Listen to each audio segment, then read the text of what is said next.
So the debate session is the brainchild of Swapnesh and Ragini and Sumit.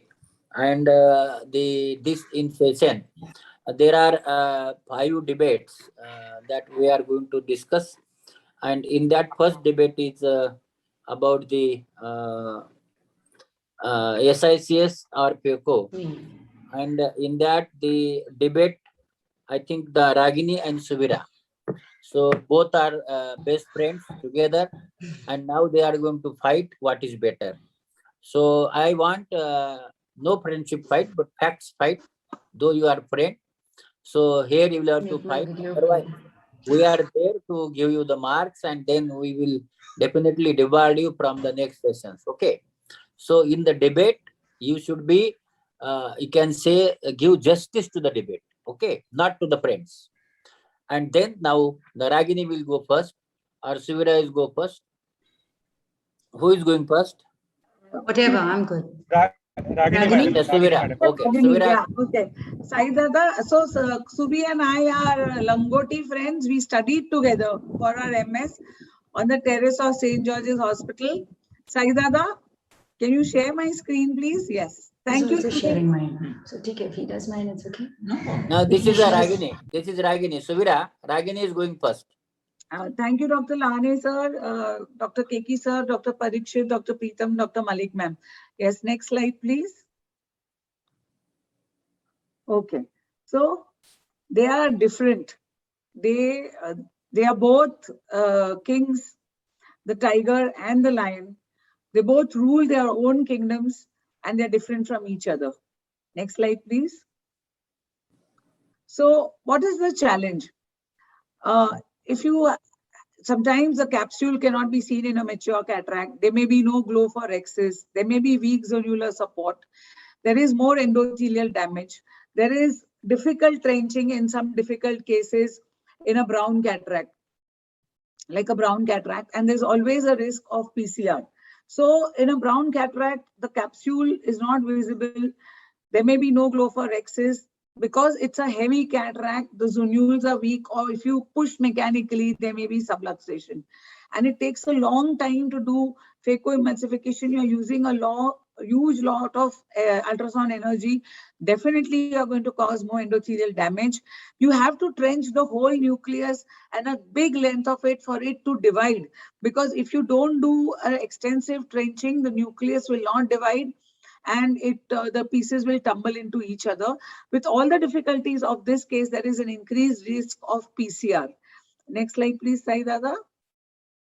So, phacoemulsification and SICS. So, if you see that this is a brown cataract, next slide, please. So, which one will you choose? So, whether will you choose phacoemulsification or whether you will choose SICS? So, there is always a tug of war between people and in the surgeon himself or herself, that should I do phaco in this case or should I do SICS? Next slide, please. Small incision cataract surgery. Next slide, please. So advantages of SICS is that it is a self-sealing sclerocorneal incision. The learning curve is much smaller when you are changing from ECC to SICS. It is a low-cost procedure. Of course, I would not say cost or I put cost as a factor where I'm comparing the patient's safety. But in some instances, when you are starting your practice or in availability of electricity and all that, cost may come as a factor. It is not less machine dependent. You have to use the microscope, but you don't need an added machine or somebody to train on that machine. And it is less damaging to the endothelium. Next slide, next please. So the lens is very big. When you are doing a 5 to 6 mm tunnel is required. Next slide, please. Next slide, please. Yeah. So here what happens is that the lens is huge. It's a brown cataract. It's a bulky lens. And you make a 5 mm or a 6 mm incision. Next slide, please. So what are the techniques that you can use? You can use visco expression, Blumenthal, phaco magnification, snare, phaco sandwich, or white practice. You have a lot of things available. You can decide the best in your hands for the best results. Next slide, please. Next slide, please. Yeah. So how is it done? You make a funnel shaped incision. Next slide, please. So the difference in phaco is definitely that the incision in phaco in SICS is larger than in phaco. The recovery time is a little more. The CCC is larger. The nucleus is completely removed and the delivery is mechanical. But I would rather deliver a nucleus than have a nucleus fall down into the vitreous. Next slide, please. So you need a good CCC. The advantage in SICS is that if you are a beginner and if you cannot do a CCC, SICS can still be done. But in phaco, if you break the CCC, you break the commitment to phaco. So you need a free nucleus and then luxation and delivery. Next slide, please. So Blumenthal in black and white cataract, I will be showing a video. So as you can see here, this is a very huge black cataract. And to do phacoemulsification in such a patient, you are going to use a lot of phaco energy and you are going to take a lot of time to remove this nucleus. And in case you have any complications, it will be dropped into the vitreous. And to remove it, you will have to use specially a cutter or something because the nucleus is very, very hard. So here in this case, the rhexis may be difficult. You may have to stain it. Or in case you are not able to get a rhexis, then it is still possible with a can opener. And no need to do a can opener nowadays. You can do an envelope technique also. But I would be scared to do phacoemulsification, and definitely on the next day there would be some SKs and endothelial damage. And I am sure to give results. I am 100% sure of giving results in SICS where I know that there will be no complications and I can give good vision to the patients, whereas I would not be sure of giving vision to the patient 100% in this case where complications could occur at any given time.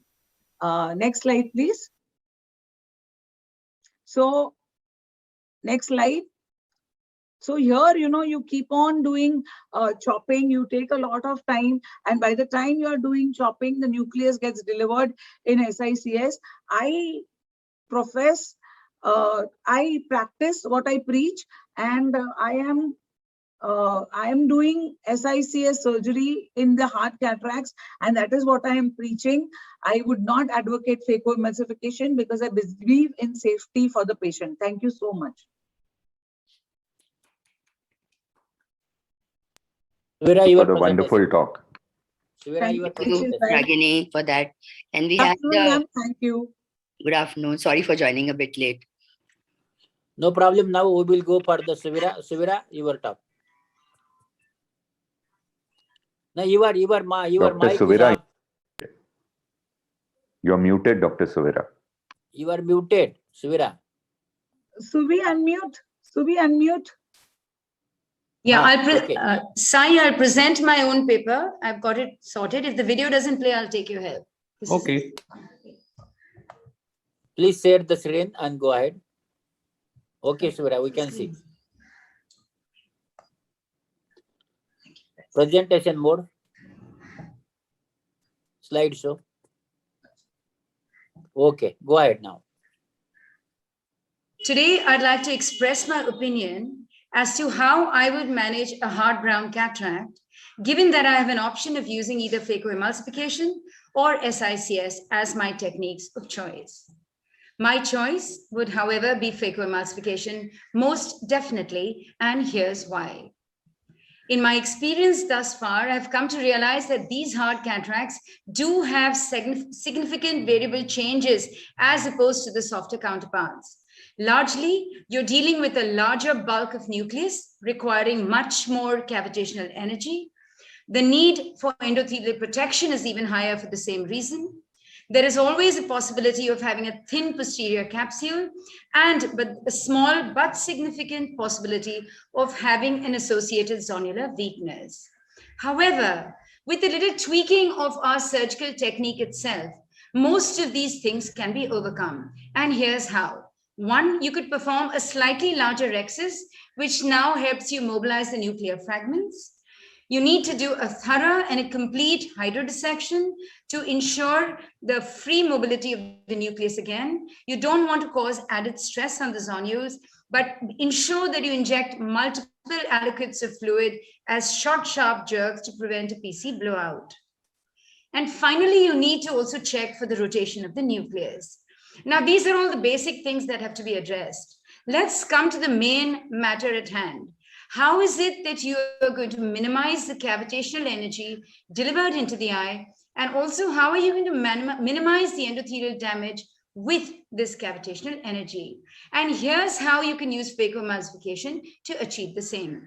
With respect to the OVDs, we've got these fantastic dispersive OVDs now, which coat the corneal endothelium, stay there, and they protect the cornea. You can use a soft shell technique, wherein you first use a dispersive followed by a cohesive. And I would always recommend introduction of the combination viscoelastics in between, intermittently during the emulsification of each fragment. Second, how do we reduce the cavitational energy delivered into the eye? First is by power modulation. I recommend the use of the multiburst mode or the hyperpulse or the micropulse mode. Second is the damping effect. If we ensure that energy is delivered into the eye only following occlusion of the tip, energy is not dispersed anywhere in the eye. Most of it is dispersed into the tissue of the nucleus itself. Third, perform the direct chop, wherein once you've impaled and held it, you're not using energy anymore. You're using mechanical forces to separate the nucleus into smaller fragments. The ability to perform a safe zone phaco, where you can decide that you want to emulsify the fragments far away from the corneal endothelium. And finally, an optimal instrumentation. Use your best tip, use your sharp chopper. That combined with OVDs, I think you'd be in a good place. I mean, this is all that I've just said, but the proof of the pudding is actually in the eating. So let's watch the surgery, how it goes. You do require a pupil that is adequately enlarged. You go ahead and create a capsulorhexis that is slightly larger to allow for free mobilization and to minimize the stress to the zonules. Careful hydrodissection, short, sharp bursts, confirm the rotation of the nucleus. Now, once you're sure that the nucleus is rotating, use of a dispersive OVD to protect the corneal endothelium, and then you proceed with the direct chop. Please note, this is a good tip, a slightly larger exposed tip, and the use of a sharp chopper to break down the nucleus. And most of the energy at this step is dissipated within the nucleus itself. It's not going to damage the endothelium. So if you were to sculpt in a case like this, I agree, it will be a lot of energy used, except perhaps in the OZL, which gives you 100% continuous, but virtually, by virtue of it being the OZL system, vaporizes the cataract.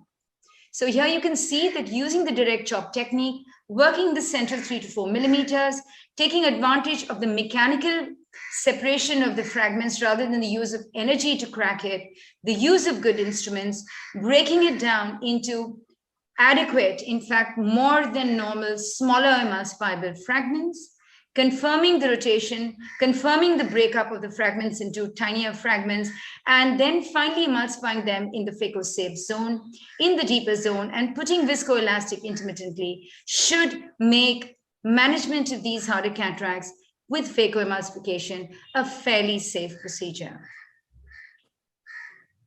Viscoelastic, you can see, is introduced into the eye, timely intervals to make sure there's not too much of energy going and to protect the endothelium further.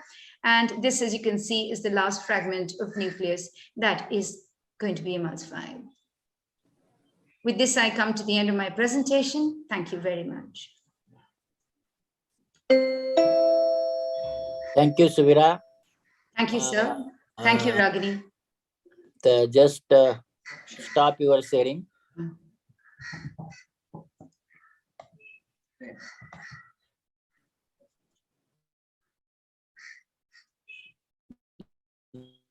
Your opinion, Malik madam. Yes, I'm there. Your opinion Yes. about the debate. Yes, I'll just give it. In my opinion, if you have a hard black cataract, which was what Ragini was describing, I would always opt for a SICS, always. Because for us, the eyesight of the patient has to be the foremost consideration. We cannot let our egos get into it. You cannot say, I am only a phaco surgeon and I do 100% phaco. There's nothing like that. I don't believe it. Those I who agree. say that are not telling the truth. To be very honest, I'm putting it very bluntly. So, Ida, please don't take it personally. There's No, nothing- ma'am, I do SICS for very hard cataracts too. This is my debate topic. Honestly. That's exactly my point. So honest. You have proved Ragini correct, in a sense, by saying that yourself. You do SICS in very hard cataracts, and I would never put the patient's eye to risk. Never. Thank you, ma'am. She was Keki- sporting Keki enough sir? to take this topic with me. So Yes. Keki sir? Just a debate. We all do it. Yes, it's all good. Keki sir? There's no question about it. There are some cataracts which it's easier to do SICS and remove. I'll be frank and say before phaco came, we were doing SICS only. So, I mean, there's nothing very new about it. But most cataracts, let me put it this way, close to 90% of all cataracts will easily yield to phacoemulsification. So I fully agree with Suvita also that you can manage to get away if you're careful and if you utilize your viscoelastic in between. The other caveat, if I may turn around and say it, is your machines have to be good enough. The Yes. new machine, Yes. the active sentry, allow you to do what lot more than previously you could. And if you are not conversant with them or if you are not sure about your machine, then SICS is far safer than taking a chance of dropping the nucleus. Exactly. Thank you. Quite correct. Thank you. I will ask Pritam, which surgeon you like more? Pritam. I like Ragini. Personally, No. It is not like that. Means I will phaco let surgeon them or do. SICS surgeon? Who drops more lenses, sir? Yes, Ask him that that. is my question. that's who is going to like Dr. Lane. Obviously. No, I think both have given the justice to the presentation, Absolutely. and I appreciate both of them. Yes, phaco can be done, what Surya is saying, and yes, where the patient safety comes, we must go to the SICS, and we should not say that SICS is inferior surgery. So I think both are one for the debate. And yes, Ragini. So, You're muted, Ragini. Ragini. And so I would like to say one thing at the end, that for surgeons who are still learning, I think they should do SICS. For Yes. pros like Keki sir, you, Kumar, Pal Bhaiya, or Yeah. I think they should go with or Surena Malik madam. So all of you, all of us have reached a level where I'm still scared to do brown cataracts after so many thousands of phaco also. But so definitely, like when you're not sure of your surgery, you should go for SICS. And we're 100% sure that you have done thousands of phacos and you can give justice to the patient, then you can go ahead with phaco emulsification. Thank you. So we are now going to the topic that is a topical or block anesthesia. And here the Gopal Arora and Parikshit Gokte, they are going to present. Gopal. Yeah. A very good afternoon, Lane sir, Keki sir, Ragini ma'am, Malik ma'am, and all the panelists and the speakers. Is my screen visible? Yes, everything is visible. Go ahead. Yes, Dr. Gopal, we can see it. First of all, till yesterday, I was wondering about my debate with my dear friend, Dr. Parikshit. For one reason, that is a close friend. And secondly, he was the president of Maharashtra Ophthalmological Society. But I'm thankful to Ragini ma'am for postponing this today. I mean, he is in the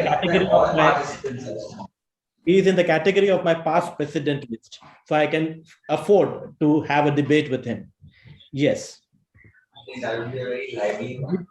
Question is, I'm just connecting it on my phone. On my issue in 2021 that should we go with topical or peribulbar?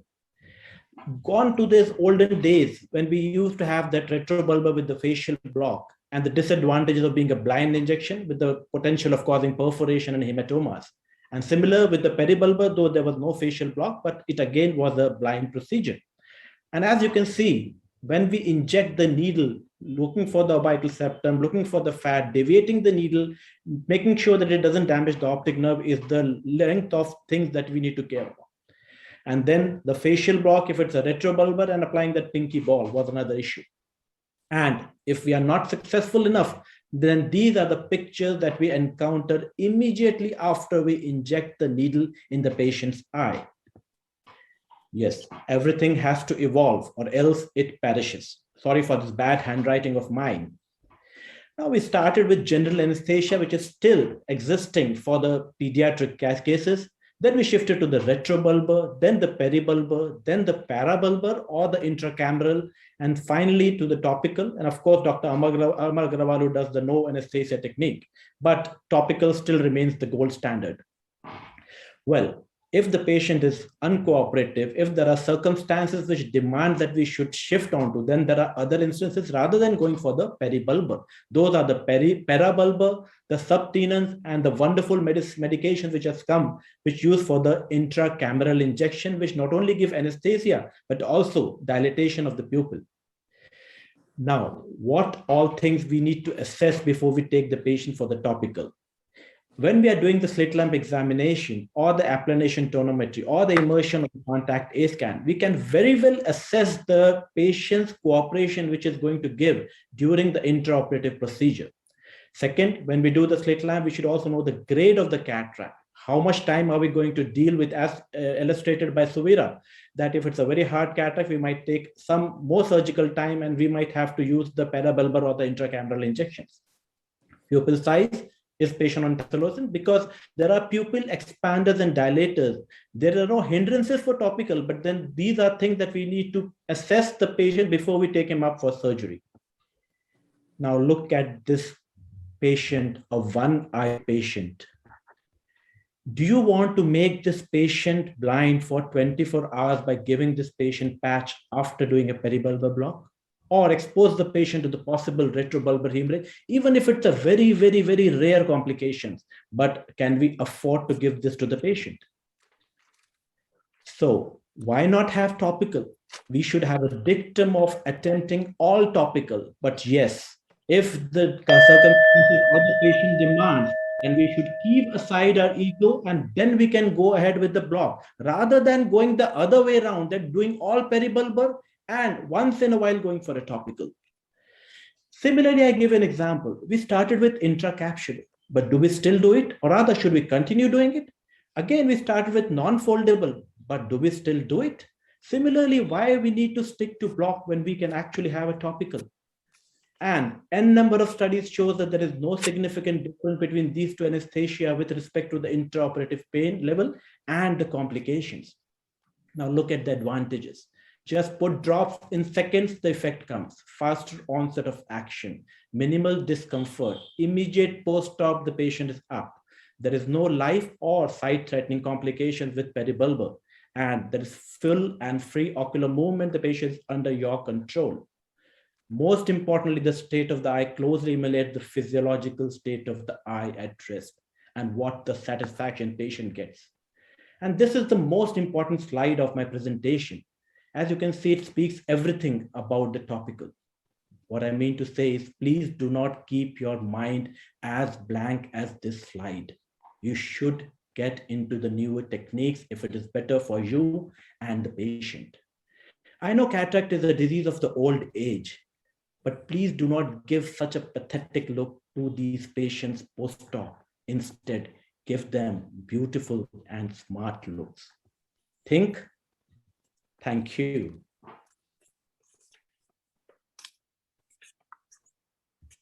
Thank you, Gopal. Thank you very much. Thank you, sir. Now I will ask Parikshit to go ahead with the peribulbar block. Thank you, Professor Lahane sir, Dr. Ragini ma'am, Professor Sunaina, Dr. Cyrus, Keki sir, Preetam, Dr. Anaga, and of course, Dr. Gopal, our dear past president, whom I have really been trying to call for last few hours so that I can have a better debate with him. So can you see my screen, sir? No. Yes, we can see. We can see now. Just give me a... I think Dr. Gopal gave himself away when he showed his slide of a surgeon throwing the ego in the dustbin. I think that slide said it all. And I think with that slide, there is no reason for us to have a debate. Can you see my screen, sir? Yes, yes, Yes. yes, yes. So yes, there are different types of anesthesia, as Dr. Gopal said very clearly. And of course, retrobulbar anesthesia was risky, was difficult, and patients would be really scared of it. So we have a peribulbar anesthesia in which it is less dangerous, but then it has all the advantages which even topical cannot give. It's not just anesthesia, it also gives hypotony, it gives mydriasis, it gives a kinesia. So then, it is so much more. It's a complete anesthesia. It's not just an absence of pain. And when we are looking at the peribulbar block, if we go for a subtenon block, then it gives all the advantages of a peribulbar without a pinprick.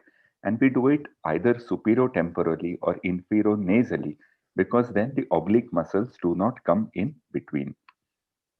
So while topical anesthesia is very popular with patients, is it really comfortable? And we have to consider surgeon comfort versus patient comfort. Today, everything is consumer oriented. And of course, as Dr. Gopal showed, patients want to look very smart and young after surgery. But even the caregiver's comfort, the surgeon's comfort is also important, because on the surgeon's comfort depends on the final safety of the procedure, which is the same in phaco and SICS.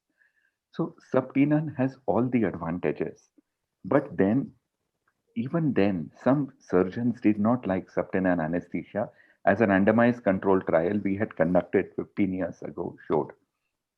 In topical versus phaco, randomized control trials show that patients like topical. Most surgeons found topical equally good, but some surgeons were sometimes not comfortable with topical, and some patients were also sometimes not comfortable with topical. And we do not know who will be comfortable and who will not be comfortable.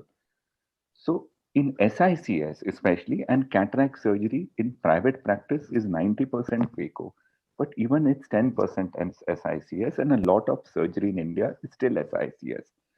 For this, there is the Laninder test, or the looking down, lying down test, in which a 90% predictability is done to have an assisted topical anesthesia. We have to read it. It is assisted topical. And this is a study done in Ahmednagar in India last year. So there they have used lignocaine gel, they have used intracameral lignocaine, and 3, they have used subtenon anesthesia. And now, as Dr. Gopal said, we also have phenocaine for anesthesia, analgesia, and mydriasis. So no one is talking of a pure topical anesthesia, which is good for people who have 6/9 vision. And finally, surgery and anesthesia is all about patient comfort and patient safety. Earlier patients would be tied down so that they will not move during surgery. So why are we giving that option to a patient? And surgeries like hard cataract, small pupils, hazy corneas, where patients are deaf or it's an uncommunicable patient, dementia, Alzheimer's, Parkinson's, with a language difference. And we have so many of these patients where topical anesthesia is not just difficult, it is risky. It is risky for the patient because it imperils surgical safety. And in the long run, it is also risky for the doctors, because if we don't get good results, then it's difficult for everybody concerned. And we have these beautiful people who help us during surgery, anesthetists, and they always tell us, look at patient comfort and patient safety first. So thank you again, MOSCON 2021 and the great scientific committee for giving me this opportunity. And thank you, Dr. Gopal. Thank you, Parikshit. I think both past president, they have presented very well. Now you just stop your sharing the slides. Yes, sir. I will do it, sir. So that I can go to the Keki, sir. So just give me a minute, sir. Yes, sir, no problem. Take your own time. Ah. Keki, sir. There is absolutely no doubt about it that both of the anesthesias work well. I mean, I'll tell you frankly, maybe 90% of my work I do under topical with Phenocare, no question about it. The rest of them, if I have any doubt, case is going to be difficult, it's going to be long, patient is moving a little too much, I do a block. I don't mind giving a block, there's no big problem. And the advantage in the block is you can also soften the action. In case you find the patient is moving too much, very apprehensive, that is a good idea. Okay. Thank you, sir. Pritam, you want to add something? So I agree with both the surgeons. They have made their cases well. Topical anesthesia has its advantages, the early rehabilitation, probably one-eyed patients. But like Dr. Parikshit said, our first priority is to give the patient vision. And then the second thing is early rehabilitation. So, in those cases where there are indications or rather contraindications to topical anesthesia, I think we should swallow our ego and go for the usual peribulbar anesthesia. Malik, madam? I totally agree because, as they say, one rule or one shoe cannot fit all. We have to take it per patient, depending on how cooperative your patient is, and that you can judge easily when you examine your patient. That's why we call the patient in for pre-op examination so that we can see how well his pupil is dilating. Definitely in hard cataracts, small pupils, compromised corneas, or any other contraindication in that sense where your patient is uncooperative, and as Parikshit mentioned, that if there's a language difference, why do you want to take the risk? My basic question is to all surgeons always is, don't take chances with the patient's eye. Our aim, our goal in life as ophthalmologists is to give patients the best possible vision we can. And by whatever means possible, whether it is by topical, whether it is by peribulbar, I don't think that matters really. Thank you. Acha, madam, thank you. I think you both, all three has given a very good things. And I think they both, the vice president, this past president, gave the justice to the topic. Only thing is that the madam was saying the why we should do this. I want to tell you, it is a new things coming in our mind that telling the patient, we are not giving anesthesia. Yes. We are operating without anesthesia. Other will say, I operate with only phaco or I can femto only. So this type of recent ego of this all thing is coming. And this recent ego is damaging the patients. And see, the people are doing phaco where the nucleus is in the vitreous, but the phaco is done. Okay. Why it should happen? The same thing they are operating with the topical where the cornea is not seen next day, nothing is seen, but operated under topical. So I think each surgery, whenever we are doing, we must think of safety of the patient, one. Secondly, once you are going in the operation theater, we remove the shoes. Once you remove the shoes, remove the ego and think of only patient and only patient. See, today also, after doing 1,62,000 surgeries and near about now 95,000 phaco surgeries, I will tell you, I do SICS on the table. When patient has paid for anything, I always go to the head side and operate head side and do SICS. And second day patient is 6'6". Otherwise, if I operate, sometimes nucleus will drop, or sometimes something happen. Topical, yes, I do definitely topical. 90% of the cases I am doing topical. But if patient is moving, I will ask my resident why patient was not considered. If patient is not concealable, then why you are not given the block? So I think there is nothing like rigid. So we must come out of rigidity, and so both get equal marks, and both are I think successful. So 50-50. Okay. And now thank you, sir. Good. Yes. Thank you. Yes. Thank you. And now we'll go to the another flax and phacoemulsification, and in that Cyrus is going to speak about the flax, and the Jivan is going about speak about the phacoemulsification. So I think these speakers doesn't require any introduction because they are the stars of the MOS, and I think the Cyrus, go ahead. Flex. Thank you, sir. And Yes. very good afternoon to you. And good to see you, Dad, Ragini Madam, Preetam, Dr. Sunaina Malik, and others. So I'm going to share my screen now. Yes.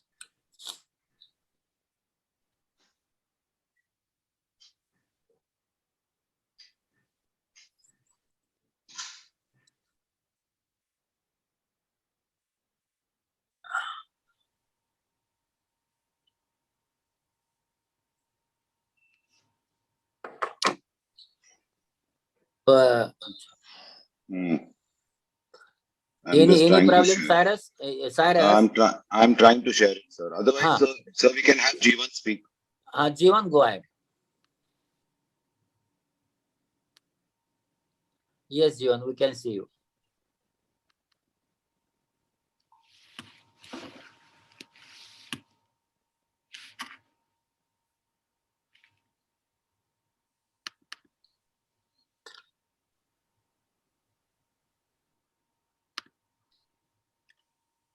At the outset, I would like to thank Professor Padmashri Dr. T.P. Lahane, Professor Padmashri Dr. K.K. Mehta, Sunana Malik ma'am, Dr. Pritam Samant and Swapnil Savan, and all the organizers.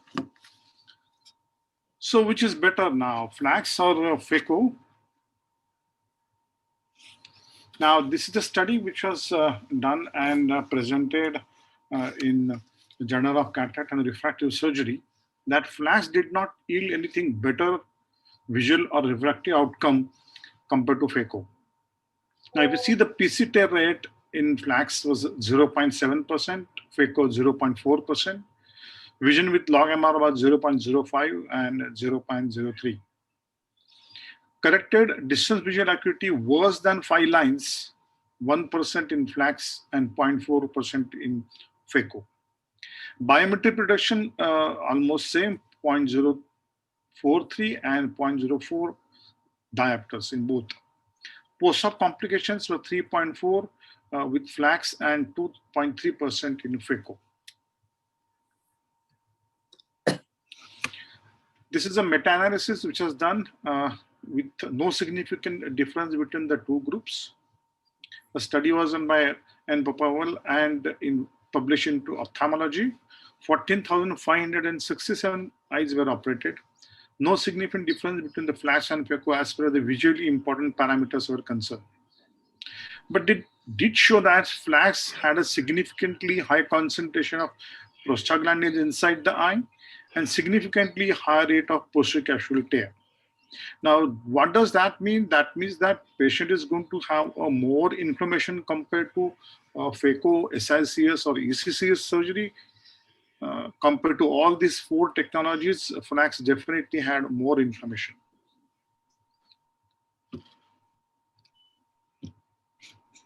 This is European Registry of Quality Outcomes, that is EUQRA, which shows that visual and refractive outcomes with both were same. Now, Flax were a number of eyes operated 2,984, FACO were 4,987. CCC margins were less smooth than a Flax compared to FACO, which was studied under electron microscope. The 10 times higher incidence of anterior capsular tear, that is 1.87, compared to manually done capsular rexis, that is 0.12%. Again, this was published by Lebel and et al. In Ophthalmology. Now, if you see, most of the time, the idea of doing this procedure is that it is a femtosecond laser which is cutting the nucleus into multiple pieces. It releases the air, and air gets trapped between the posterior surface of the lens and the posterior capsule.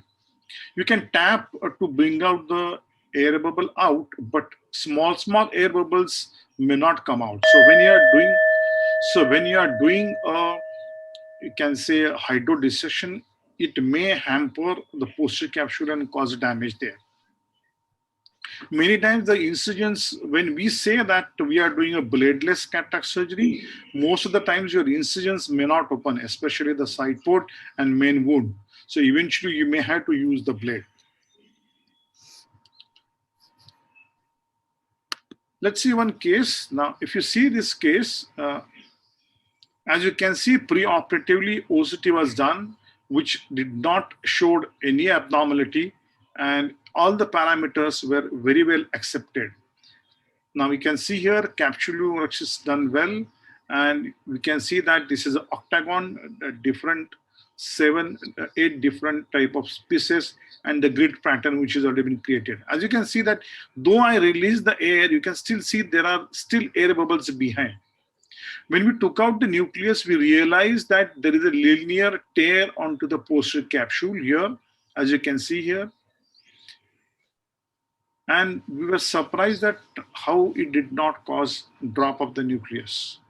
So while taking the cortex, we were a little bit more careful, and we were trying to avoid this area, and we took out that cortex in that area at the end. So there was a little bit issue. Now you can see this is fluttering tear there.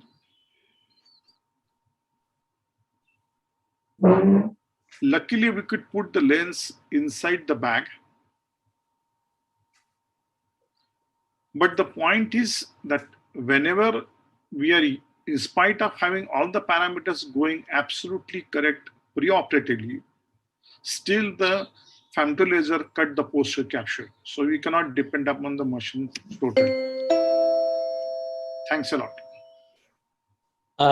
Thank you, Jivan. Thank you very much. It was a very nice presentation. And Cyrus, are you ready? Yes, sir. Please go ahead. And Jivan, stop your screen share. Okay, Cyrus, go ahead.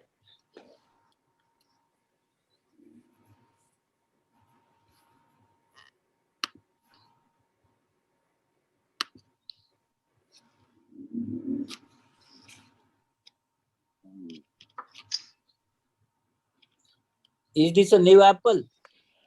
Yes, sir. My old computer is crashed, and it So is you are on new Apple, na? new Apple. New Apple is the problem. So I will tell you, you go to the share and then you will see some other thing. Then you will have to also remove one plus, and then you will go to the Yes. desktop. You just share, I will tell you. So now it is letting me. No, up till now you have not shared. It's saying leave meeting and rejoin. No. Don't do that, Cyrus. Is it a MacBook that you've got? Yeah, it's a brand new MacBook. Okay. So do you have your presentation on your desktop? Yeah, now it's come. Now it's come. Yeah. Yes. You started. Now you can see it, na sir. Thank you for Yes, your we can advice. see everything. Yes. Okay. Yes. Go in the So- presentation. Hi, Jivan. I love Hi. your presentation. And so my topic is no option to femtolaser assisted cataract surgery, as we all know, which is why you also bought one. Femtosecond laser assisted cataract surgery, Back to the Future, is an editorial written by Nick Mamelis in January 2019. So it's just 2 years ago. Even the JCRS editorial says that you must get a flax machine. Obvious clinical advantages of the system is that you're going to get the perfect Rexis every time, because machine never gets tired and Rexis is always perfect. The lens gets softened. I saw the video that you showed. It looked like a little bit of zonular dialysis, not really a rent, because the rent had disappeared after you put the lens in the capsular bag. And I searched JCRS, and there are 45 articles showing that flax is better than phaco. Flax is done in resident training programs. The PC rent rate is better. The endothelial cell loss is better. Recovery of BCVA is better. It detects posterior polar cataracts. It's better for wide cataracts and subluxated lenses. Let's have a look at some of them. One is this one, where it shows that this is an older study right at the beginning of flax, showing that in the same Thomas's Hospital, posterior capsular rate was significantly higher in phaco. This is a newer article, August 2020, which compared many parameters, as I was showing. So basically, how do you judge that flax is better than phaco, or phaco is better than any other surgery? BCVA, near and corrected distance visual acuity at 1 to 3 months were better. Total and effective phaco time was shorter. Energy dissipated was less. The Rexis was more circular. Central corneal thickness at day 1 and 1 month to 3 months was less, and endothelial cell count was better. This group also found that in eyes with shallow anterior chamber depth, flax is safe and effective. And in India, these are not only Gora people's articles. And Dr. Vasavada, who is internationally famous, has shown this article that in eyes with shallow AC compared with conventional phaco, flax maintained clearer corneas, showed less increase in central corneal thickness, lower AC inflammation, and better BCVA. This Chinese group showed that flax decreased the risk of anterior capsule tear in white cataract. Now, all of us will say, but we also do white cataract with phaco and our axis never tears. But have a look at this. And this has happened to all of us sometime or the other, where we inflate very nicely. We have marked the eye for toric, etc., etc. You just go in, and the minute you touch, well, how are we going to prevent this complication? You cannot. There is no way to prevent this. So to prevent things like this, this is where the flax comes. I do agree that in grade 1 and grade 2 cataract, where we use flax, it's completely pointless. And neither is it going to work perfectly well in a grade 5. But in difficult cases like this and in subluxated lenses, it really makes a big difference. Let's have a look at this. Dr. Maipal Sachdev and group had published femtosecond laser with integrated anterior segment OCT is a relevant and helpful tool. And it has a sensitivity and a negative predictive value of 100%. That means there was no case of nuclear drop once they could recognize this. If you have a look at the video here, you will very easily, you can see this, that in a case like this, a perfectly punched out rhexis is only possible with a femtosecond laser, and you cannot do a rhexis like this by hand, however many cases you have done, and you will never get it perfectly centered on the capsular bag like this either. So this is where the laser system scores. And this is my worthy opponent's web page, where he says high precision unmatched by human hands. And we are very proud of him, and that he's nearly the #1 surgeon in Pune today. And he says your health is our responsibility, and that's a catalyst system there. So there is no option. Flax is here and it will remain. I feel that femtosecond cataract is in a bit of a transition period, just how phaco came and ECC went bye-bye. Given enough time and progress of technology, and the machine becomes cheaper, more people can use it. Definitely for difficult cases, it makes a difference. I'm not saying that you should use it for every case, but yes, in certain difficult cases, flax will help you in subluxated cataracts. It will help you get a perfect rhexis in a white cataract. It will help you perfectly center a trifocal lens. So it does have its really good points. Of course, it is frightfully expensive and all of us cannot afford it. I agree with that, and neither can the patients afford it. And that's like technology never gets cheaper. Remember that iPhone 13 is more expensive than iPhone 11, which was more expensive than iPhone 7. So nothing ever gets cheaper, even though we want it to. Thank you. Thank you, Cyrus, and thank you, Jivan. I think that was a very nice view of both of you that you have put forth. And now I will go to just stop screen sharing. Then I will go to Keki. Keki, sir. One thing Cyrus has not mentioned, the real reason why you need to use flax is because in a trifocal lens or in a multifocal lens, later on, if it gives you a perfectly centered rhexis, advantage being that later on when the rhexis contracts, as it does, you do not get a decentration of the implant, which occurs with a decentered rhexis. So that is one big advantage. Second advantage is in a hard cataract, for example, it gives you a perfect rhexis. You get a good rhexis. In a child, a good rhexis means you have no complications. The bad rhexis in a child, aafat aa gayi hai. So in there are difficult situations, it's a tool which you need to add on. It's not a replacement, but it's a tool which works very well. I think the one thing which was not mentioned is called as a scanned capsule module. Whenever a human is operating or doing a CCC, he would be doing it as per the pupillary border, and he would be doing the rhexis. While the scan capsule will take the measurements with the OCT, and they will take a biological center of the lens and make the rhexis, which is not humanly possible. That's what I think is the USP of flax compared to other techniques. Kumar? Yes, and more and more. One more point I would like to say, although hydrodissection may not be a very difficult step in phacoemulsification, what flax does is 600 microns above the posterior capsule, it creates a pneumatic dissection. So when we put a hydrodissection wave, that plane is automatically found. So there is some theory that you don't need to hydrodissect in flax. So you just remove the rhexis, start phaco. The phaco fluid itself will find that pneumatic plane, which is 600 microns cushion above the posterior capsule. And this is one big advantage besides what Jeevan said. So practically speaking, softening, centration of the CCC. So if you put a multifocal in a CCC bag, which is done by flax, the IOL centers automatically. There is no effort made to center the lens manually. Thank you. Malik madam? There's a comment on the chat from Dr. Anaga Hirur that in cases of corneal gatte, flax makes. So that means she is opting for flax. I would only say that if you can afford it, definitely go for it. Because if it is safer for the patient, better for the patient, why not do it? But the question of the expense comes in for the surgeon. You don't want to be having an angina attack because you bought a femtosecond laser machine. I wouldn't recommend that to anybody. But if you have the facility, then definitely go for it. Okay. Acha, Anaga, you want to add something? I don't know. She's not on the. Yeah, I am. Oh, you are, Anaga? Go ahead. Yes. Very good evening, sir. So I completely agree with all the points that have been put forward, especially in subluxated cataracts.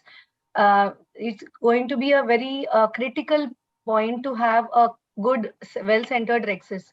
So the stress, because once the rhexis is done, then the entire surgery has a better chance of getting a better visual outcome. So in these cases, definitely, I think flax would be much better. Okay. I think they both Jeevan and Cyrus, they give the justice to the presentation. Though the Jeevan is also doing the flax. After that also he I think gave justice to the phaco, and Cyrus has also given justice to the flax. Now what happens, we were discussing in 95 that SICS or phaco, and that time we were saying that the SICS is better than phaco, but phaco was a complete surgery. The flax is not a complete surgery. Till date, from last 10 years, what we are observing, yes, we can make the pieces, we can do the rhexis and also the tunnels, but still we are unable to remove the lens out. So whenever you are thinking of some other, then phaco can't be different. So flax we are not doing you can say independently. We are doing a dependent technique, but yes, when there is a subluxation or required corneal gatta, or in the required cases, we must go for the flax. But what cases I'm getting here in JJ, that they will ask me that आप laser से case करते हो क्या? And the patient's vision is 6/12. Patient vision is 6/9. And the patient is asked that, अरे भाई इसको laser से उड़ा देते हैं, nothing to worry, and then you will be better. So I think in such situation, we should not advise such type of thing where the phaco is possible. Where it is not possible, yes, we can go for, we should go for the flax. But yes, both has done really, I think give justice to the presentation, and thank you very much. So both have got the 50-50 marks. And now I will go to the other presentation. Thank you, sir. Thank you. UDAF or multifocal. Now this UDAF, Kumar, the none other than Kumar is going to speak, and another big stalwart multifocal, Dr. Nitin Dedia is going to speak. So Dr. Kumar.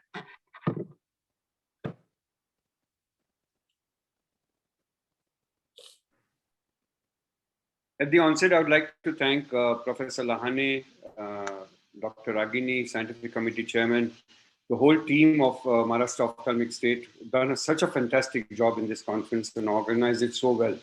So my topic here is about EDOF, or what else would you like to say? So what will you actually, I don't understand why do we even think that there is a debate between a diffractive trifocal or an extended depth of field of IOL, because according to me, there is no debate at all. So I'm really surprised that we consider this as a debate.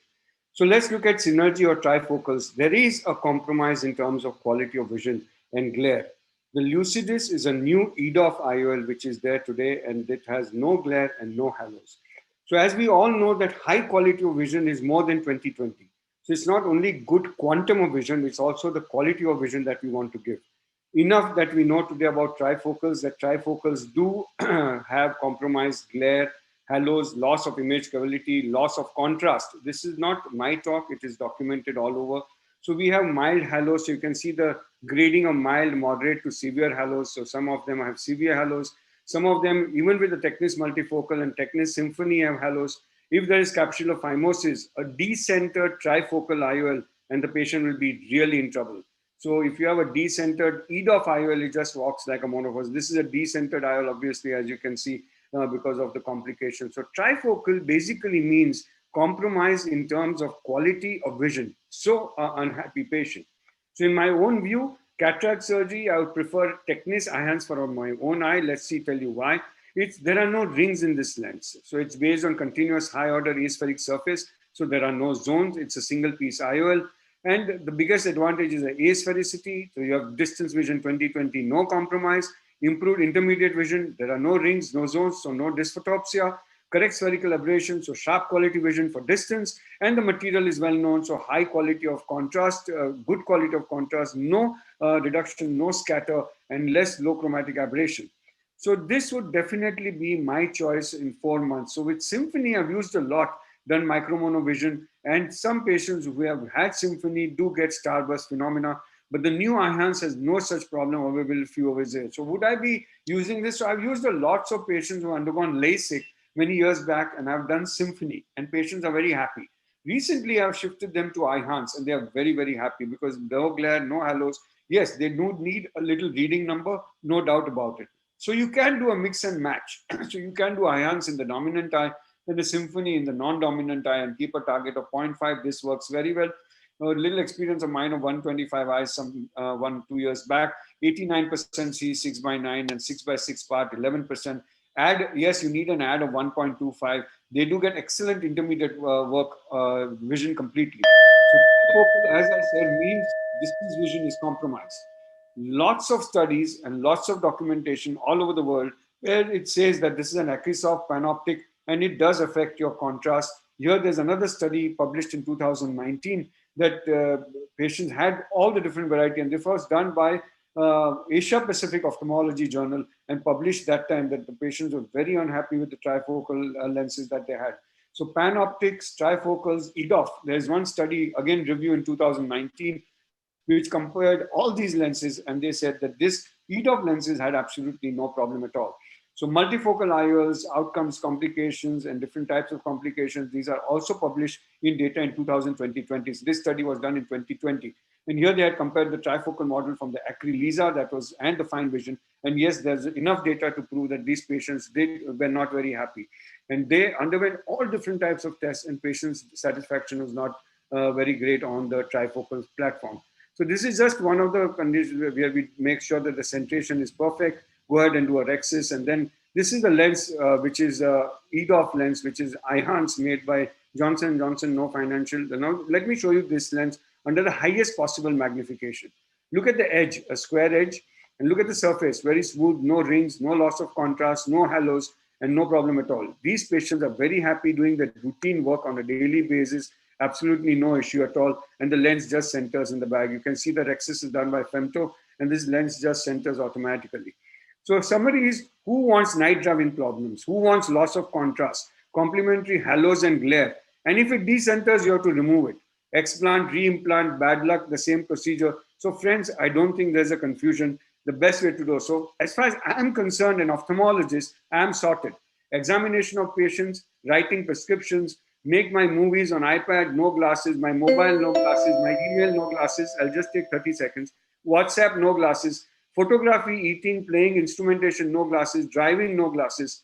See the operation trolley at the same time and look into the microscope, no glasses. And if there was any 3D dimensional microscope, if I had to do 3D surgery on the microscope, no glasses. So the summary here is, I'm sorted as far as an ophthalmologist. EDOF is the way to go. So no need to wear glasses. Of course, if you want to read very small print, you need to wear glasses. About 1.25 ad comes to this class of EDOF patients. So I think IHANS, EDOF or Lucidis, which doesn't need a reading number at all. Thank you very much. Thank you, Kumar. I think it was a very nice presentation. Now I will ask Nitin to go ahead. Multifocals. Nitin. Yes, sir. Good afternoon, sir. And first of all, I would like to thank Dr. Lahane and MOS for inviting me here today and allowing me to share my views about the trifocal lens. So my talk today would be basically focused on the multifocals, and it would be the trifocals versus the EDOF. So from my own experience of using the trifocal and the EDOF, I find that trifocals are proving to be the better half or better out of the two because of the quality of vision as well as because of good near vision. Now, multifocal IOLs may have a refractive or diffractive optics depending upon the optical light which is distributed and centered on the retina. And trifocals outperform the bifocal multifocals over the last decade because of the intermediate vision, which is also so important in the day-to-day activities like computer, laptops, mobile, tablets, and also because we require good intermediate vision at a range of about 60 to 80 centimeters. And apodization we see in them, which is a continuous decrease in the diffractive steps height from the optical center to the periphery, which is also very important. So the light distribution in all trifocals we find is 35% near vision, 20% intermediate, and 45% is the distant vision.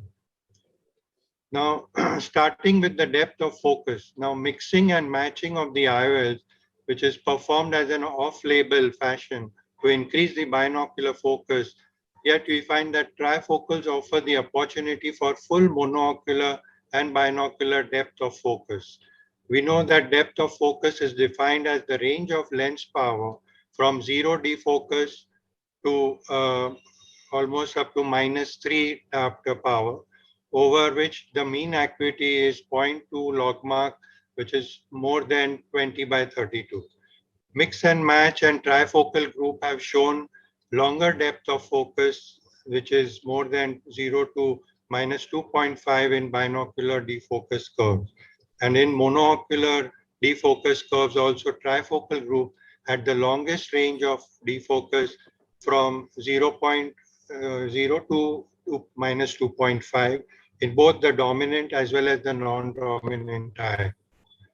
Also, the range of vision, which is with a trifocal, you get 20/20 distance near as well as intermediate vision, which is now possible. Whereas in EDOF technology, it doesn't give you as much range as it is in the trifocal. Spectacle independence, again, EDOF IOLs are not able to give because of the drawback in the near vision, which we have. While the same is seen with the trifocals where you can have good intermediate as well as near vision. The spherical aberrations, the trifocal lenses have shown less negative spherical aberration than the EDOF at 2, 3, 3.5 millimeter apertures, thus better quality of vision at all distances. And trifocal IOLs is claimed to correct positive spherical aberrations, partly leaving some amount of positive aberration that contribute to the providing good depth of focus. The manifest refraction also, trifocal is a forgiving lens for refractive error and up to 0.5 diopters for distance as well as a range of vision. And also in cases of multifocal IOLs, you can tolerate up to 0.75 diopter of astigmatism. The contrast sensitivity, again, trifocals preserve contrast sensitivity. And this is one of the studies by Parr and Peck, which has shown that the trifocal lenses have shown good contrast sensitivity, while the EDOF had shown a lower contrast sensitivity. The visual phenomena are also much less compared to the EDOF lenses. This is another study by Peck and Parr, because of the enlightened optical technology in panoptics. So there is reduced amount of glare and halos with these trifocal lenses as compared to the EDOF lenses. The chromatic aberrations also because of the higher index of refraction and the higher, there is higher chromatic aberration. So due to the high refractive index and the low anterior curvature, hydrophobic IOLs, they are associated with more dysphotopsias as compared to the hydrophilic IOLs, which normally most of the trifocal IOLs also are now adopting to the hydrophilic nature.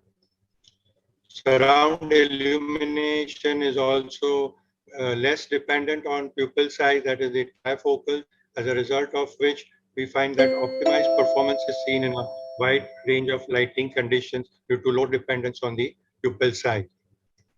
And patient counseling also is, the time taken is much less when you are using a trifocal or a multifocal lens. It is easier to explain to the patient as compared to the EDOF lenses where you have to do a mix and match and you have to explain the patients in more detail. Sometimes it consumes a lot of time and it also confuses the patient. So this is something which is one of the major issues, that is poor near visual acuity.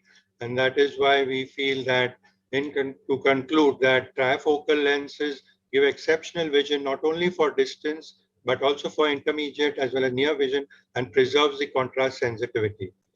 This is something which I feel should be taken into account. And I feel it is very important that patient to patient, you do consider what the patient wants. And if he's looking at something where he wants good near vision along with distance and an intermediate vision, then I think trifocal lenses would be the preferred choice. Thank you, Nitin. I Thank you. think both of you have given the justice to the presentation and the debate. So I will go to the Keki first, and I will also ask the Ranjit to speak later on. So Keki and Keki sir. Well, let me be very clear. Both are excellent lenses. I use both quite extensively. I use trifocal much more.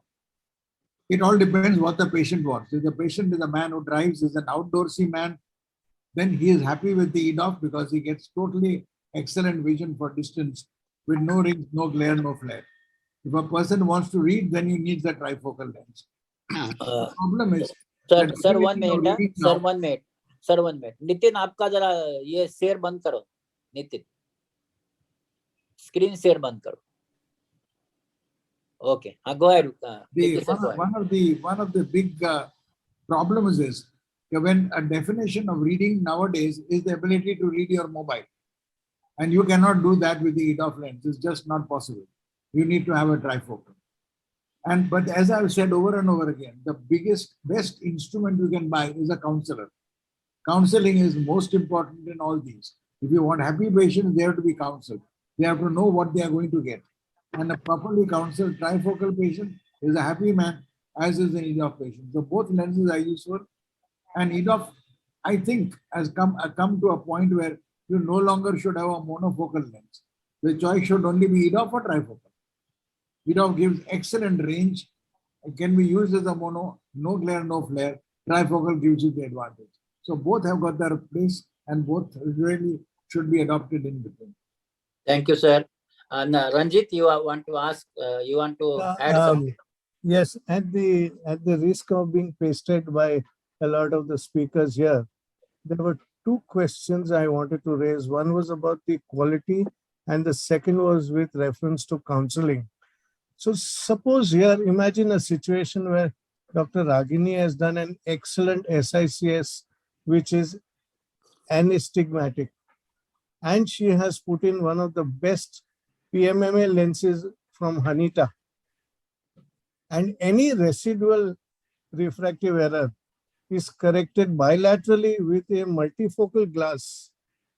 Would the quality of vision be an issue? Would glare be an issue? Would distance, near, etc. be an issue? I don't think so. Ranjit, I will answer this question. Yes, there will not be issue, but issue will come in the concept of the doctors today? What is the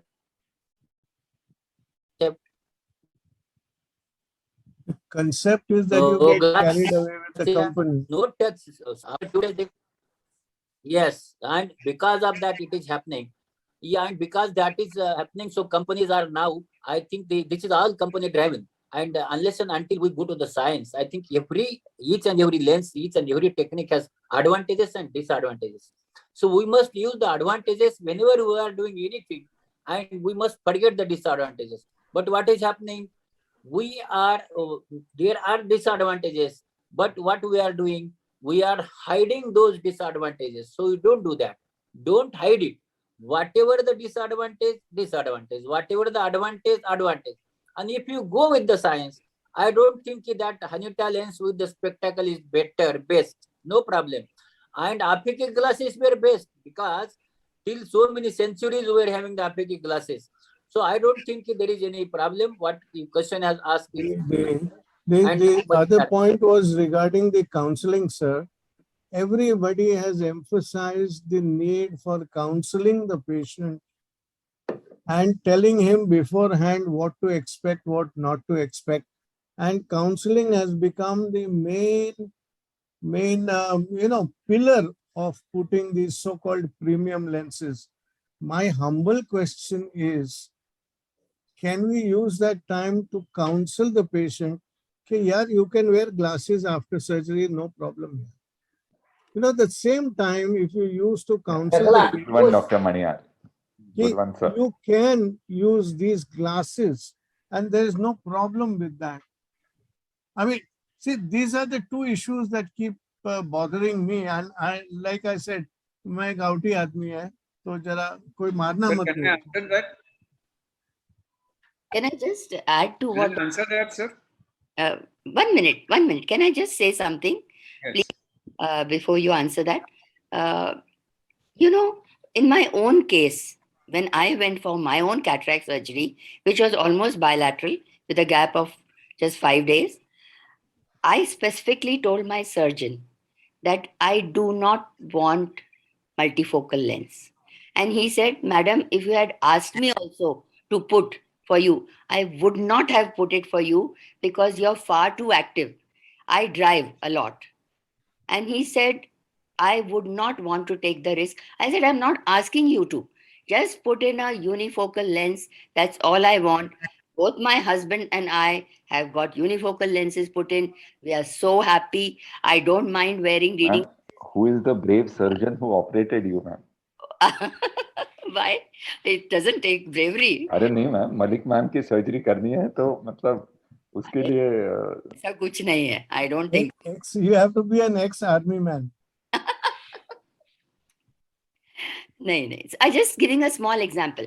In my opinion, for housewives, someone who's sedentary, who is not going to be driving, yes, go for trifocals, you go for EDOFs. But as Dr. Lahane rightly pointed out, let it not be industry driven.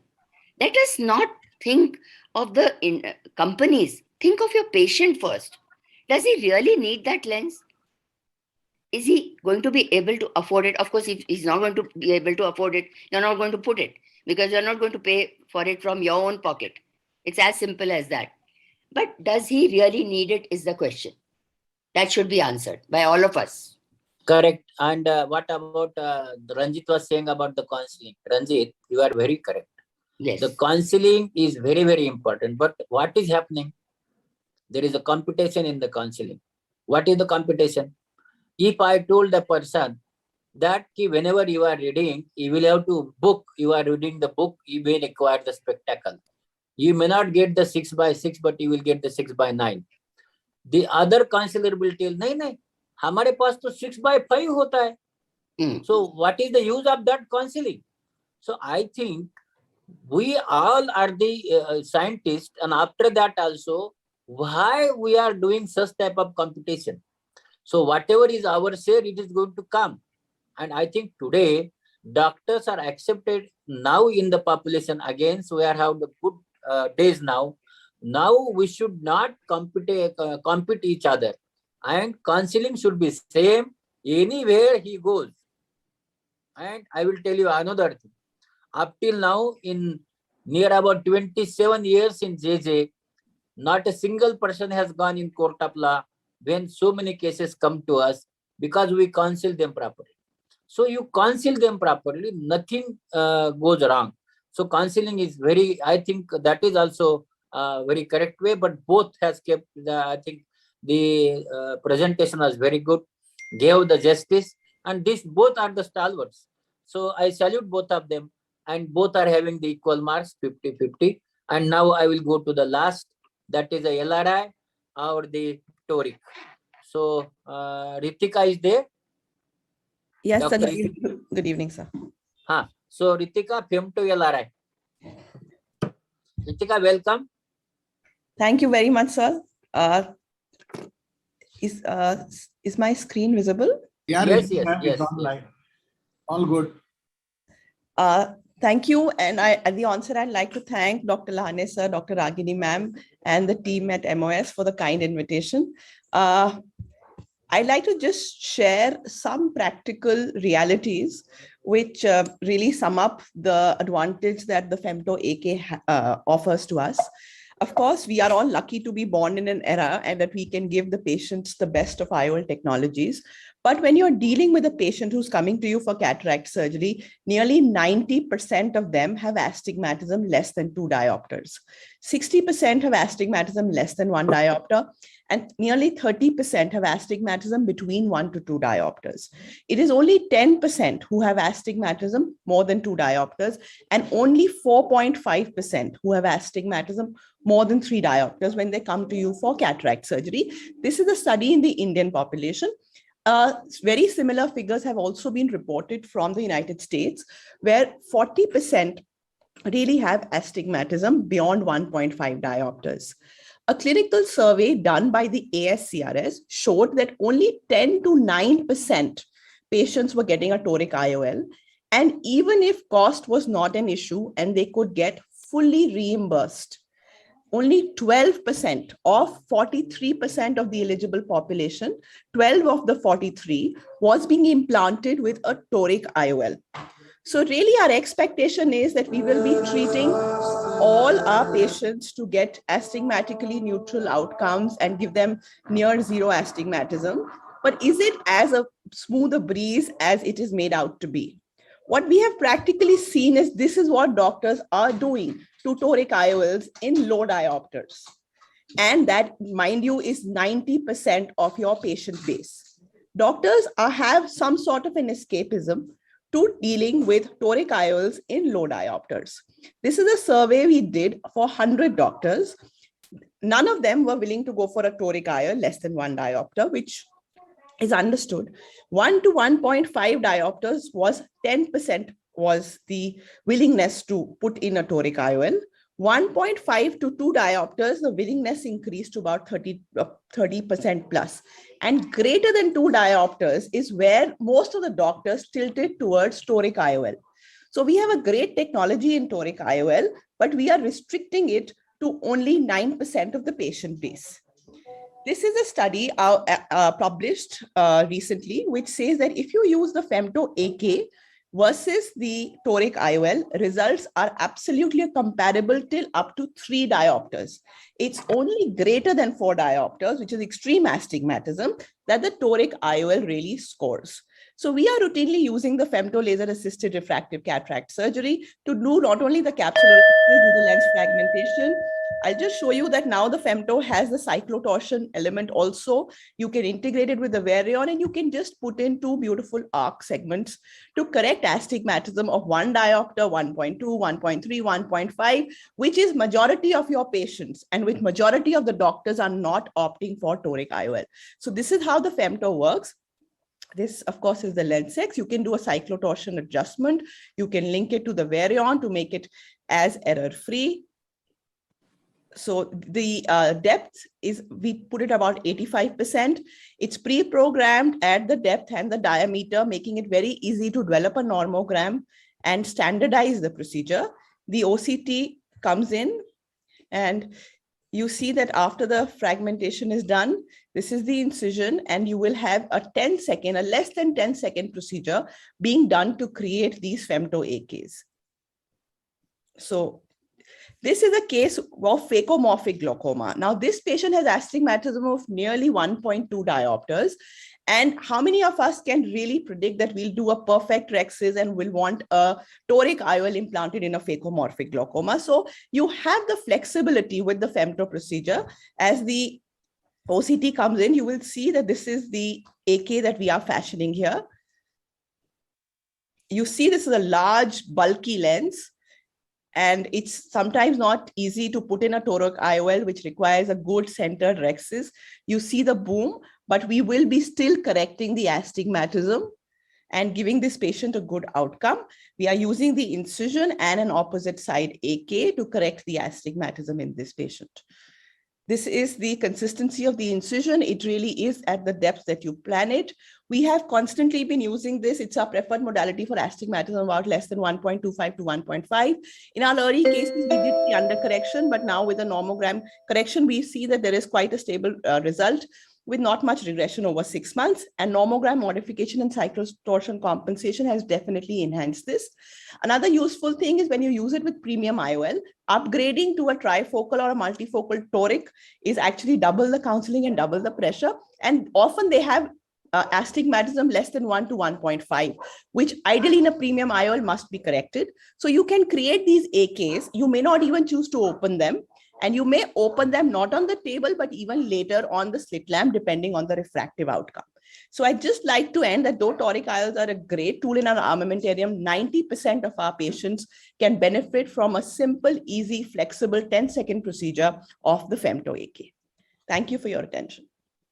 Thank you, Ritika. It was a very nice presentation. Now, the Anaga Hirur is going to speak about the toric IOL. Anaga. Yes, sir. Thank you so much. I'd like to share my presentation. Yes, it is seen now. Yeah. I hope my slides are seen, sir. Yes. Go ahead. Yeah. At the outset, I'd like to thank Lane sir, Ragini ma'am, and team MOS for giving me the opportunity to talk on toric IOLs versus LRIs. So the main aim of our surgery is to correct astigmatism, improve visual acuity of the patient, improve patient comfort, and ending in a happy patient. So if you look at preoperative corneal astigmatism, you have 0 to 0.5 is around 20%, and the rest of the 80% can be corrected with toric IOLs from 0.75 diopters onwards, and even much higher with customized toric IOLs. If you look at the range of correction with LRIs, you can maximum go up to around 2 diopters, and beyond that, correction is not only variable but difficult and unreliable. So you have umpteen number of talks and studies which show that higher degrees of astigmatism favor the use of a toric IOL. More than anything, a toric IOL is a single procedure. You don't need to combine it with an LRI. It's a routine procedure, just like using any other lens. So if you want a procedure that gives you always a bang on emetropia, not usually or often just like in an LRI, you would definitely opt for a toric IOL. This was another study that was published in the Journal of Cataract and Refractive Surgery, which says that toric IOLs reduce astigmatism to a higher extent and are more predictable. So yes, dear friends, predictability is what is so important today, especially when patients are expecting too much out of us. Now, if you look at reliability of an LRI, this study shows that LRIs did not even reach their preset target cylinder. So no matter whether you use a manual LRI or a femtosecond LRI, as my colleague has just mentioned, what is important is the reliability. And what about the stability? This study shows that the keratometric effects of the LRI can change for up to 10 weeks post-op. So how are you going to answer your patients? This study shows that LRIs do not demonstrate, there was no demonstration of an overall benefit of LRI in addition to the routine cataract surgery. So for example, you go on to a nomogram which says that you need 2 incisions, 1 clock hour, 30 degrees each. Instead of that, I would prefer to use one IOL at one axis, making life simpler, doesn't it? Look at the case like this. Post-RK, look at this toric IOL, picture perfect. Would you want to do an LRI in such a case? Definitely not. You have a patient of stable keratoconus or penetrating keratoplasty or a small stable corneal scar. Would you do an LRI in these cases? Not at all. Okay, if you go on to how low can you actually go on astigmatism? Yes, you can actually go on to as low as 0.4 with an ATR. Yes, today if I have a less than 1 diopter patient, and I would probably go on to a steep axis incision. If there is a residual, you may need to do a touch up. I don't think the patient would actually need it. But if it's a 1 diopter or more, definitely a toric IOL.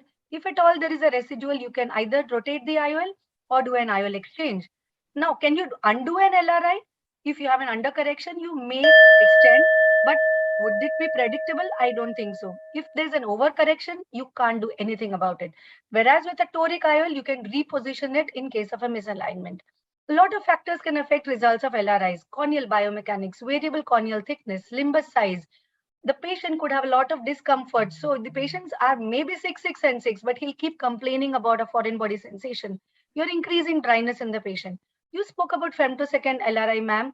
The cost is absolutely exorbitant. Today, does everyone have access to femto LRIs? I don't think so. And you need a more robust system for greater accuracy.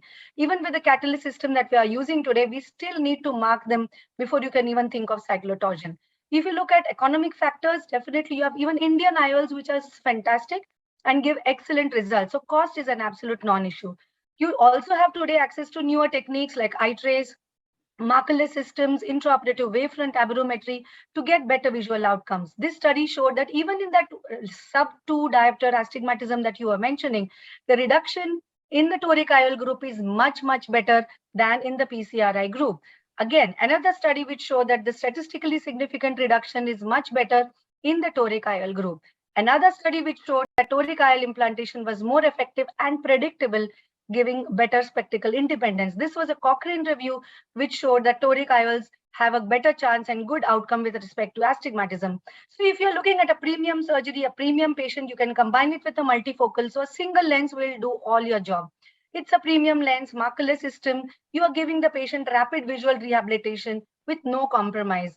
So at a glance, you're increasing reliability, safety, predictability, more effectivity. And yes, you have great rotational stability in our toric IOLs today, giving more patient happiness. Whereas with LRIs, there is a learning curve. What works in my hands may not work in somebody else's. The stability is not there. So there is a fading away of the effect. The patient will come back to you after a few months or years, coming back with astigmatism. There is no repeatability, no consistency, and you can't really enhance. So just to conclude, you look at the right side, toric IOLs is good in each of these factors, whereas the LRI is probably fair to poor. So friends, today, if you want to be bang on target each time, every time, I think toric IOLs is the surgery of choice compared to a limbal relaxing incision. Thank you so much for your kind attention. Thank you, Anaga. Thank you very much. And now I will go to Keki. Keki, sir. There's no question about it that you need to correct astigmatism of even a diopter. Without it, the patient is not happy. Also, there's no question of a doubt about the fact that if you do LRI, after a period of time, the effect does fade. Also, it is not as accurately as you can do with the utilizing an implant. Now, the big problem is that when they make these lenses, they make toric lenses so much more costlier than the regular ones that people are hesitant to use them. So the problem really doesn't lie with the surgeon or the patient, it lies with the company that they're trying to profit from making a toric lens more. The difference is not too much. That is what I think we should insist upon, explain to them that they should give us lenses more economically. Yes, utilizing LRIs, it works extremely well. I was one of the earliest workers with radial keratotomy, and I've done a basic work with the LRIs. And I can tell you from a period of experience that it does tend to fade over a period of time. After 2 years or so, the astigmatism is virtually back to where it is. So that is the one problem which is there. Okay. Malik, madam? Again, I would say the same thing. What works best in your hands, do that. If you are comfortable and you have done a huge series of LRIs, then use that. If you have done lots of torics, as Anaga has probably, then she should go with that technique. So whatever the surgeon is comfortable with, and as Dr. Keki rightly said, torics are so damned expensive. How many of our patients can really afford them? So until and unless the companies reduce the cost of torics, it's going to be difficult for most surgeons and most patients to be able to have torics installed. I think both debaters, they gave the justice. The Ritika definitely gave the justice, because what she says is, it is not that the diopters, astigmatism more than 2 diopters only in 10% cases. But other less than that is also important and gives the quality of vision. Yes, it is not predictable, but we can reduce it. And I think what she says is good in the patients also. What Anaga says, yes, the predictability and the toricity, and what Keki said is, yes, it is a costly. I think both debaters, they have given the justice to their topic, and I appreciate both of them. And so LRI is better in few patients, and also toric is better in few cases. So with this, I thank you, Keki sir, Malik madam, Preetam, Sopnes, and all my faculty who took part in this